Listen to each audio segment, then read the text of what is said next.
Hello दोस्तों, नमस्कार। YouTube family, आप सभी लोग कैसे हैं? हम आशा और विश्वास करते हैं आप लोग स्वस्थ होंगे, मस्त होंगे, ज़बरदस्त होंगे। दोस्तों, मैं आज बात करने वाला हूं एक छोटी सी बात पर, क्योंकि लोगों को जानकारी होना ज़रूरी है, क्योंकि लोग भ्रम में रहते हैं और जब भ्रम की स्थिति पैदा होती है ना, तो बॉडी के साथ थोड़ा सा क्या है कि खिलवाड़ जैसा महसूस होने लगता है। दोस्तों, भोजन के बारे में हम बात करेंगे कि भोजन मनुष्य को किस प्रकार का यूज करना चाहिए, किस प्रकार का लेना चाहिए। तो विज्ञान के अनुसार आज के 5000 साल पहले भिक्षु आनंद ने भगवान तथागत गौतम बुद्ध से पूछा था कि भगवान ये बताइए, भोजन मनुष्य को किस प्रकार का लेना चाहिए, क्योंकि मांसाहार शाकाहार में लोग भेद उत्पन्न कर रहे हैं, लेकिन क्या सच है, किस प्रकार का भोजन लेना चाहिए।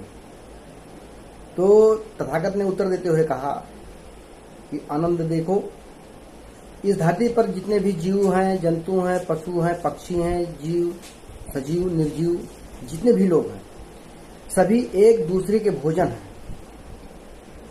यकीन ना हो तो आप प्रैक्टिकली करके देख लो। एक दूसरे के आहार करते हैं लोग, एक जीव दूसरे जीव का आहार कर लेता है। सजीव, निर्जीव, कुछ भी हो, जितनी भी धरा पे उत्पन्न है, सभी एक दूसरे के आहार ही हैं। तो हम ये डिसाइड कैसे करते हैं कि मनुष्य को क्या लेना चाहिए, क्या नहीं लेना चाहिए। कहीं का जलवायु कुछ और है, तो कहीं लोग मछली पालन करते हैं, वहाँ मछली खा करके अपना जीविका चलाते हैं। तो कहीं की जलवायु कुछ और है, तो भोजन ये मायने नहीं रखता कि भोजन किस प्रकार का लेना चाहिए। हाँ, ये है कि भोजन जो है 3 प्रकार का होता है। तीनों प्रकार के भोजन में मनुष्य को चॉइस करना चाहिए कि उसके इच्छा को लेकर के, उसके स्वास्थ्य को लेकर के क्या सही है। क्योंकि इस धरा पे अगर जन्म मिला है तो जीते जी व्यक्ति अपने आप को स्वस्थ रख सके। कैसे स्वस्थ रखेगा? भोजन के माध्यम से। तो उन्होंने उपदेश दिया, जानकारी दिया। नंबर 1 उन्होंने कहा कि भोजन 3 प्रकार के होते हैं। नंबर 1 रुचिकर भोजन, नंबर 2 हितकर भोजन, नंबर 3 पाचक भोजन। इन्हीं 3 प्रकार के भोजन में आपको मनुष्य को चुनाव करना चाहिए कि जो उसके स्वास्थ्य के लिए लाभकारी हो, हितकारी हो, वही लेना चाहिए। जैसे रुचिकर भोजन, जो व्यक्ति को अच्छा लगे, जिसमें उसका रुचि हो। साथ ही साथ हितकर भोजन, अच्छा लगे और उसके स्वास्थ्य के लिए लाभदायक हो। फिर तीसरा पाचक भोजन, यानी अच्छा लगे, स्वास्थ्य के लिए लाभकारी हो, उसके बाद में आसानी से पच जाए, हजम हो जाए। इस प्रकार का मनुष्य को भोजन लेना चाहिए। अब बात स्थिति यहाँ उत्पन्न होती है शाकाहार और मांसाहार की। तो यदि शाकाहार मनुष्य अगर मान लिया मांसाहार सेवन नहीं करना चाहता है तो नहीं कर सकता, लेकिन कभी कभी स्थिति ऐसी उत्पन्न हो जाती है कि व्यक्ति बीमार हो जाता है और क्षय रोग अर्थात टीबी, जिसको कहते हैं ट्यूबरकुलोसिस जैसी बीमारी अगर हो जाए तो उस समय ऐसे स्थिति उत्पन्न हो जाती है कि अगर आप मांस का सेवन करेंगे तो जल्दी स्वस्थ हो जाएंगे। तो इस प्रकार से वहां आपका मांस अगर सेवन कर लेंगे, आपका जीवन बच जाएगा, तो समझो ठीक है, वहां आप ले सकते हैं। क्योंकि लोग स्वर्ग नरक की कल्पना तो करते हैं, लेकिन अगर आप बीमार हैं, मांस के सेवन से ही अगर आप जिंदा रह सकते हैं, अगर नहीं ले रहे हैं, तो इसका मतलब ये हुआ कि जीते जी आपका नरक हो गया। तो मरने के बाद की बात होती है, लेकिन कम से कम जब तक आप हैं, यहाँ जो होना चाहिए, यहाँ जो मनुष्य को जो यहाँ करना चाहिए वो उसकी ईमानदारी है, उसकी नीयत, उसके अंदर के वो जो सील है वो सील पालन करे।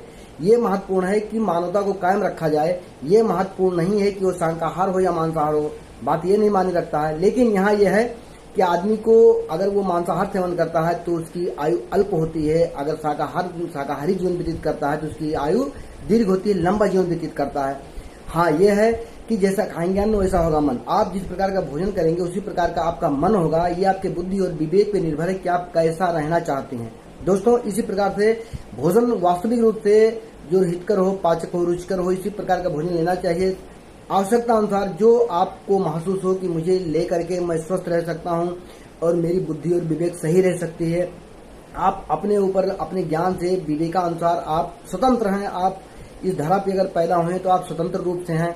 आप अपने विवेक से भोजन को जो चयन होता है चयन कीजिए और उसका सेवन करना चाहिए, जिससे कि आप स्वस्थ रहेंगे, मस्त रहेंगे, जबरदस्त रहेंगे और आने वाली जो पीढ़ी होगी उसको, उसके जनरेशन, उसके हिस्ट्री को, उसके इतिहास को देखते हुए आपको अपने आप को सुदृढ़ बनाए रखना जरूरी होता है, तन मन धन से, कि आप मजबूत हों शरीर से, मन से, तन से, धन से। अगर आप मजबूत रहेंगे तो आने वाली पीढ़ी भी आपकी मजबूत ही होगी, चाहे वो स्वास्थ्य को लेकर के हो या अन्य कोई विषय हो। ठीक है, तो आज की बात वीडियो लंबा नहीं करूंगा, इतनी बात करूंगा। आप लोगों को बहुत बहुत साधुवाद, बहुत बहुत धन्यवाद। आप लोगों ने सुना, देखा, समझा।